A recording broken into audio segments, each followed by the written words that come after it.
Hello my fellow students of magic, I am the Silver Witch, and in this video I earlier discussed about how to communicate with spirits and gods. And part of what I was doing was I was trying to be able to help understand not only how to be safe when communicating with them, but also being able to understand that being able to learn how to communicate them might take a very long while. And I was then going to move on to divination.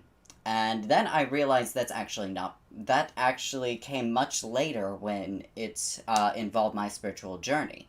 And then, in reality, part of what led me to being able to communicate and speak with beings in the astral realm was mostly due to the fact that, it started with being able to deal with my chakras.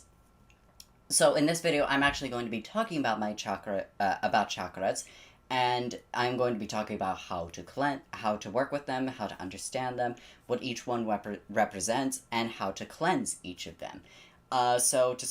This would explain why I am standing and also why I'm shirtless, so that I could explain where each and every aspect of the chakra is, so that you would be able to know where each and every single where to focus on when you are cleansing each chakra. So it is important that you do it yourself, and to start off, you want to be able to clear your mind. Again, that doesn't mean empty it, because that's not going to be possible, but just simply keep your mind focused, and make sure you are in a quiet space to do this, and simply just to focus on the chakras. So what are chakras, really? Chakras were basically a spiritual concept that was invented in India. I don't know when, but it was based around. It was based in Hinduism and is a part of Eastern spirituality as a way of being able to maintain not just a healthy physical sense, but also a healthy emotional, mental, and spiritual sense. So it was very important to be able to learn how you can better manage yourself by being able to work with each and every one of your chakras. To start off, let's begin at the very base, which would be the root chakra, which the only way I could show it is through my back. Again, it is at the base of the spine, and it is normally represented with the color red, and it is represented by the element of earth.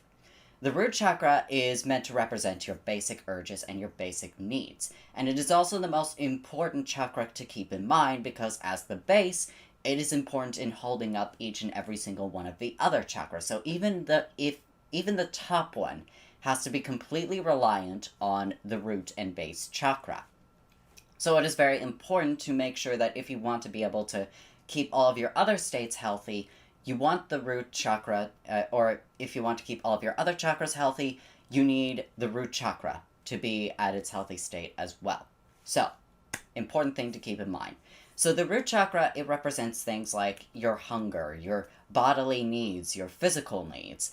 And it is important to remember that these are important to keep healthy. These are important to ensure that they are represented and fully understood. So obviously it means that we have to understand that hunger and thirst and things like that. And of course, I also have to mention that sexual needs are also important. That you be able to explore yourself sexually and healthily and safely. So I would highly recommend that if you have questions that you go to your sex ed professor, or that you talk to somebody who is in fact somebody who understands about it, because I'm not that expert. But to me, it is important that you be able to be safe and that you be healthy, and don't simply treat things like that as sort of a completely bad thing. The only important thing about that is that you and whoever you are working with are safe about it, really. And no, these videos are not meant for kids, so do not worry about that. But if you are in fact a child who is looking through a older through a account that is meant to be used for an older user, I have to wonder what you're doing. So please don't. I do not want to get in trouble because of anything like that. That's really not what I want to deal with.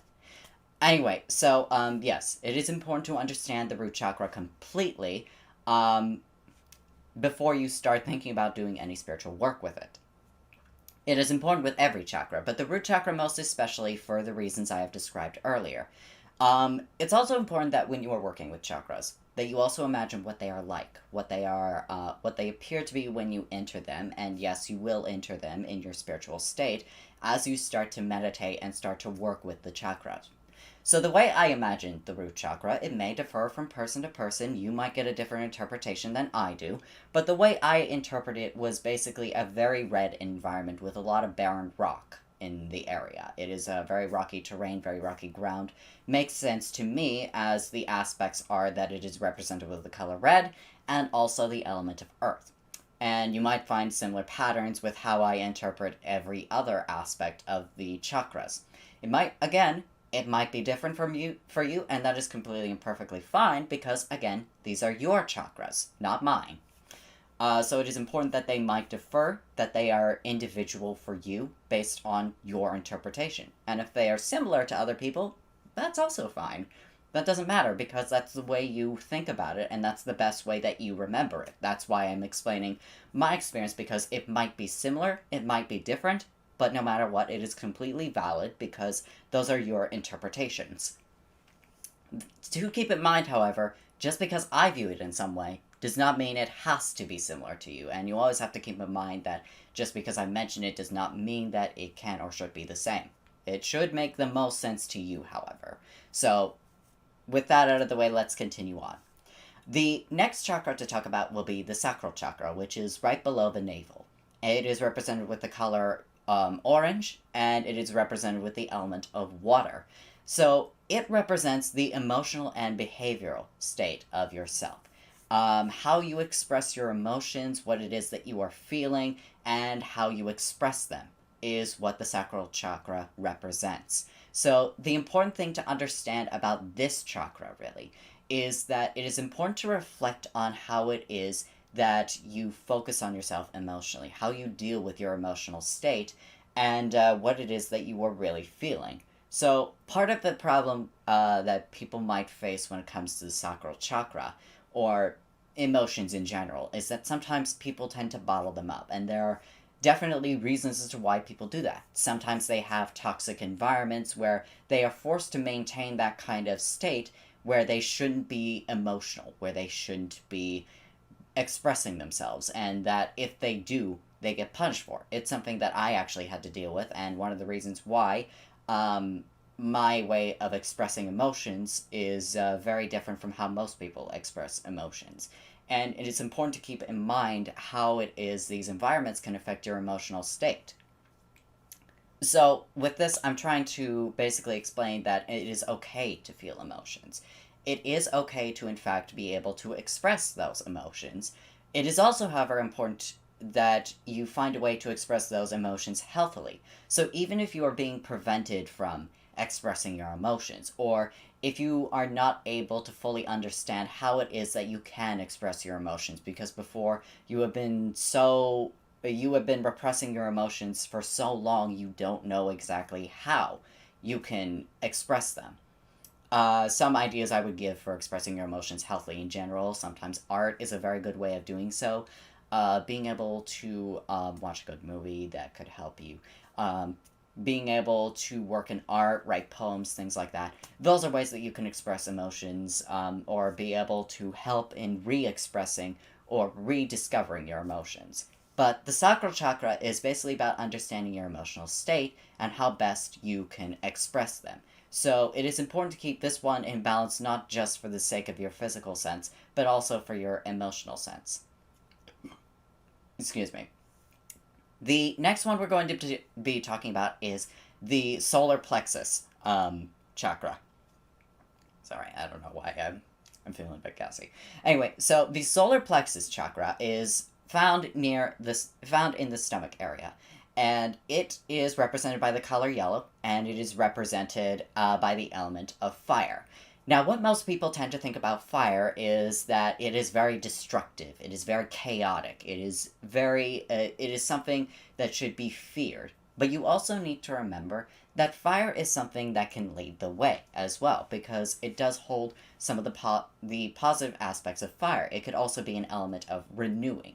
So the solar plexus basically represents those aspects, that it represents the intuitive state. It was actually, or not the intuitive state necessarily, but it does represent the mental aspects, your capabilities and your abilities, and your spiritual essence, or just the basic part of it. So it is about intelligence and knowledge. It represents the aspect that fire was one of the basic ways that humanity was able to progress into a more scientific age, where they were able to not just be able to drive away predators, but they were also able to find a way to cook their food so they can be able to prevent diseases from infecting them from cooking raw meat or food.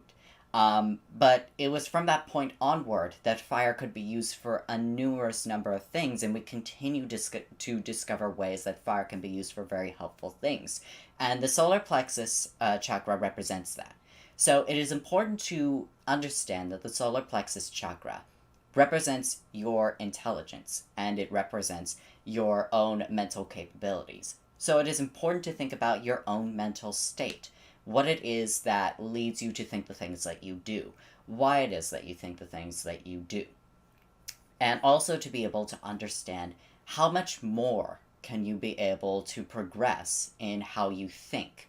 What things do you think you could challenge about yourself that can allow you to learn more, to know more, and to be able to grow as a person? These are the things that you need to think about when it comes to working with the solar plexus chakra. I completely forgot to mention how I view the sacral chakra as well. So for the sacral chakra, I imagine it as a orange environment surrounded by clear waves and clear water with a few waves rippling here and there. Some, again, might differ from your state, so keep that in mind. For the solar plexus, it is an environment that I imagine as being obviously yellow. All of the chakras are going to have their representative elements in one way or another. There is a lot of fire, obviously, because of the element that it states, but the fire is not necessarily something that hurts or harms. The solar plexus fire is something that you feel a connection towards, or at least when it's in its healthy state, it will. That it is something that does not intend harm, but it is something that is willing to work with you in order to better yourself. Next one is the heart chakra. Obviously, it is something that you'll find at the center of your chest. I know it's different from where the heart is physically, which would be on in this location, but the heart chakra is at the center of your chest. It is represented by the color green, and it is represented by the element of air or wind. And what it basically represents is that the heart chakra, it represents your sort of spiritual aspirations. It is representative of being able to make the bridge between your physical and your spiritual sense. So it is what leads the way from the bottom chakras to the top chakras, where the top chakras are more based around your very much more so with your spiritual aspects, whereas the bottom three chakras are more representative of your physical or emotional and mental states, which affect the body more so. The heart chakra is what connects the spiritual with the physical sense. And it is important to keep that in mind because it represents more of the different emotions that bridge the physical and spiritual sense. It represents compassion, it represents love, and it represents beauty. So when you think about the heart chakra, think of it, the way I think of it is more of just being a green environment with a lot of calm flowing wind and air. And of course, there are plenty of other aspects that you can look to because it is very calm and very serene because of the aspects of compassion and love that I feel within it. And it has a beautiful flow to it. So that is the way that I view the heart chakra when I enter and work with it. The next chakra to talk about is the throat chakra. And obviously you will find it here, as you would expect, in the throat area. What it represents is it is normally represented with a light blue color, and it represents the element of sound.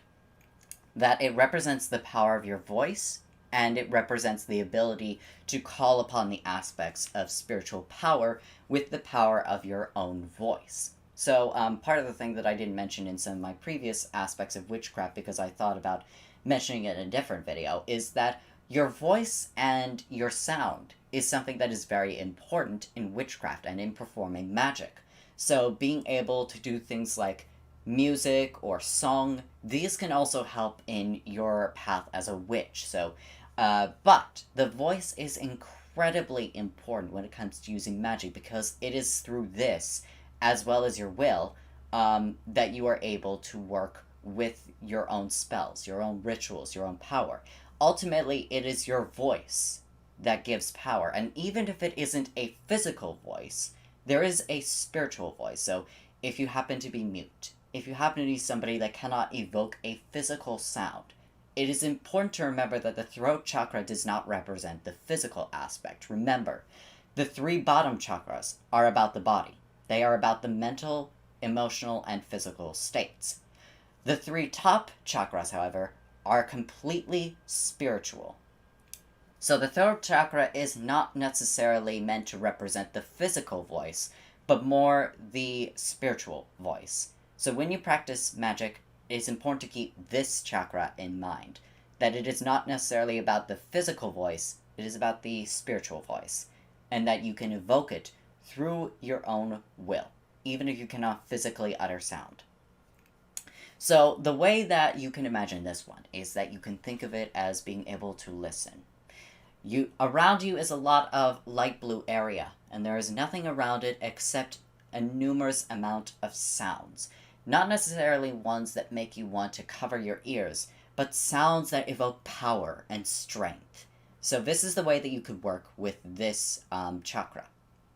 The next chakra that comes after that one is the third eye chakra, and as implied, and as you might be able to remember, it is something that you find at the center of your forehead between your eyebrows. It is represented with a dark blue or indigo color. And basically what it represents is your intuition. It represents the spiritual aspect of your mind to be able to interpret meanings, that you are able to find meanings, and sometimes you'll be able to predict what happens next based on the patterns that you yourself are able to witness. So it is important to think of this aspect as more of like being a weave of time or such. And obviously it is something that will have the representation of the color with it. But the way I imagine it, yes, it is about time. It is being able to perceive sort of the aspects of it and being able to look deeper into the spiritual aspects of how the spiritual meanings, the spiritual aspects of the patterns that we see. That is the third eye chakra. There's plenty more to get into, but I'm going through some of the basic elements. And then finally, there is the most powerful chakra, and it is the crown chakra. Now, it is not necessarily at the base of your head like a crown would be, but it can sometimes be represented at the very top of your head or even above your head. And the crown chakra is literally the aspect that connects you from your own spiritual self to the astral realm. It represents you being able to connect with the spiritual realm itself with your own spiritual self. It is the bridge between your own self and being able to connect with the universe as a whole. So when you think about this, think about you as a part of the universe, but also being able to see and witness the universe as the mass expanse that it is, this innumerable presence that is always surrounding you, but you are also within it. You are within that self and that within that universe, but that universe is also within you, and that is how you connect with it. It is normally represented with a very violet, a very purple color, but sometimes it could also be represented with the color of white. And that is basically each chakra. And the way that you can work and cleanse them, really, is not necessarily to remove the negative or darker, not darker, that's not the word I intended, but the more negative parts of each of these states. Working with these chakras, really, is more about understanding them. It is more about being able to work with them to be able to understand completely what they are all about, and then also working to try and remove the negativity within them. Not trying to completely erase them, because, like it or not, they are always going to be there, but always making sure that you have a healthy way of dealing with them. So the way I deal with it is when I look through my chakras is I think of them as an orb, and I think of cleaning them, really, physically in a sense, but not actually, if that makes sense. I close my eyes, I work in a quiet room, and I reflect on myself a little bit. That is part of what I do. I recite what each of these chakras represents, and I also remember each of the aspects that they cover completely and fully. And of course, there will be a bit more research than what I have described here that is needed to completely understand the chakras. But I am giving you some of the important aspects about the chakras. So there's plenty more to learn about the chakras. And when you think about working with these chakras, it is important to think about how you, not necessarily getting rid of the negative aspects like I mentioned earlier, but more thinking about how you can deal with them, really. So part of cleaning the chakras with what I do is that I think of a light working through all of the negative aspects. A light, not necessarily a pure light, but more of a light of positive energy. And that's really what it is about. Bringing in the positive energy to sort of temporarily remove the negative energy. And again, you're not completely removing the negative energy because those are a part of you. Those are a part of how you deal with the things that happen to you, because they are going to happen one way or another, because the positive energy isn't necessarily going to always be completely in power. It is important to remember that things can in fact happen, but it's also important to remember how to deal with them. And sometimes things might get out of control. So when you clean your chakras, fill yourself with positive energy. Do not let yourself get overtaken by negativity. Just simply use the positive energy to wash away the negativity, and then once you have been able to cleanse it completely, don't be lazy about it, but completely clean it. Remove all the negativity within you, and once you have finished that chakra, you can move on to the next one. And it always has to be in order from bottom to top. You cannot start at the top because, well, that's not necessarily how it works. They all go in a linear path from the bottom to the top. So you can't necessarily have a spiritual connection because you have to remember it as a structure. And you have to work on the base before you work on to the next aspects. Because if you don't, well then, if you're not healthy at the bottom, how do you expect any of the other chakras to actually be healthy and clean itself? So you always, always, always, always have to start from bottom to top, because otherwise the entire structure may as well have fallen apart, and none of that structure is actually going to be clean. It is not going to be fixed. It is not going to be taken care of.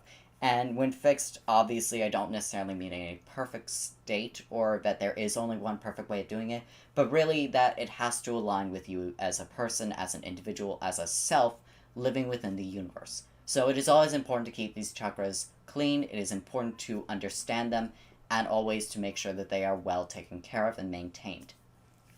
But anyway, that is all I have to mention about chakras, and I hope you've learned something about them.